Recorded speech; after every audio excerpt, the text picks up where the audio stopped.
दोस्तों, विशेष के आज के अंक में आपका स्वागत है।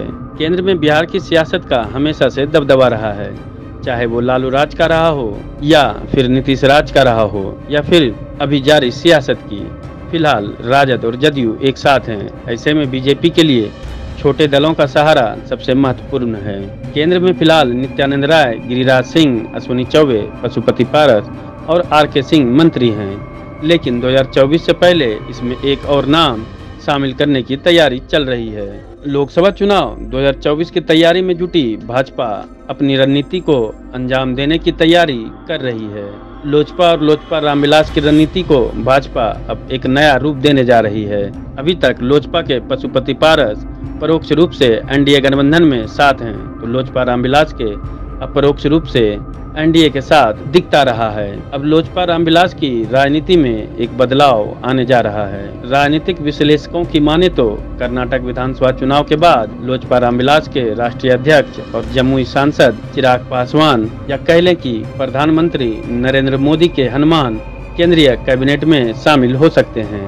यह पुरस्कार एनडीए से बाहर रहकर भी मोदी की रणनीति का एक हिस्सा बनकर उनकी मदद करने के कारण मिल रहा है। वहीं बताया जा रहा है कि चिराग पासवान को एनडीए में लाने के लिए अमित शाह भी कोशिश कर रहे हैं। लेकिन सबसे बड़ा सवाल है कि चिराग मंत्री पद के हकदार क्यों हैं। लोजपा रामविलास के राष्ट्रीय अध्यक्ष चिराग पासवान भले ही एनडीए से बाहर हैं, पर वे लगातार खुद को मोदी का हनुमान बताते हुए कई चुनावों में भाजपा के चुनावी राजनीति का हिस्सा बनते रहे हैं। बिहार विधानसभा 2020 में लोजपा के अकेले चुनाव लड़ने को भाजपा की ही रणनीति माना जाता है।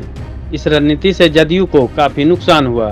115 सीट लाने वाले जदयू 43 सीटों पर सिमट कर रह गई और अपने ही राज्य में तीसरे नंबर की पार्टी बन गई। कहा जाता है कि इस रणनीति के तहत भाजपा के कई कद्दावर बागी नेताओं को चुनावी मैदान में उतार जदयू के कद को छोटा करने के काम को अंजाम दिलाने का काम किया गया। 3 विधानसभा चुनाव उपचुनाव में भी लोजपा रामविलास का सहयोग मिला। कुछ महीने पहले राज्य में हुए उपचुनाव में भी चिराग पासवान मोदी भक्त हनुमान ही बने रहे। चिराग ने एन मौके पर भाजपा के उम्मीदवार का प्रचार किया और उपचुनाव में एक बार फिर भाजपा ने चिराग की मदद से महागठबंधन के उम्मीदवारों को परास्त करने का काम किया।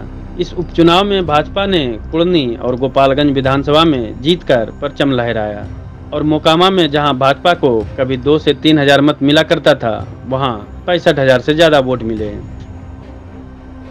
मिलने लगे चिराग को लेकर इशारे। जब से राजनीतिक हलके में चिराग पासवान के मंत्री बनने की बात चली है, लोजपा के नेता और मंत्री पशुपति पारस की मुश्किलें बढ़ने लगी है। उनके सांसद चंदन सिंह, वीना सिंह और महबूब अली कैसर ने चिराग पासवान से नजदीकियां बढ़ा ली है। नवादा सांसद ने तो मिलकर अपनी चिंता भी जताई कि नवादा को भाजपा के हवाले मत होने दे। वहीं भाजपा को अपना गठबंधन मजबूत करना है तो बिहार में चिराग एक फैक्टर बन सकते हैं। लोजपा की बागडोर भले ही पशुपति पारस के पास हो, पर रामविलास पासवान का अर्जित वोट चिराग के पास है। दूसरी बड़ी बात यह है कि चिराग पासवान अब तक की राजनीति में प्रधानमंत्री नरेंद्र मोदी का विश्वास प्राप्त कर चुके हैं, साथ ही हर मोर्चे पर सफल होकर भी दिखाया है। हालांकि इसको लेकर अभी तक ना तो चिराग पासवान की पार्टी लोजपा रामविलास की तरफ से और न ही बीजेपी के द्वारा आधिकारिक पुष्टि की जा रही है। लेकिन लोजपा रामविलास के प्रदेश अध्यक्ष राजू तिवारी बीजेपी और चिराग पासवान के बेहतर संबंध का हवाला देकर इशारों में जरूर इसका इशारा कर रहे हैं। पार्टी का कहना है कि बीजेपी और एनडीए से हम लोगों के पुराने संबंध रहे हैं और साल 2014 और 2019 में हम लोग एक साथ रहे हैं। वहीं चिराग पासवान की बिहार बीजेपी के नेताओं से भी अच्छे संबंध बताए जाते हैं। ऐसे में विरोध का भी कोई सवाल नहीं उठता है।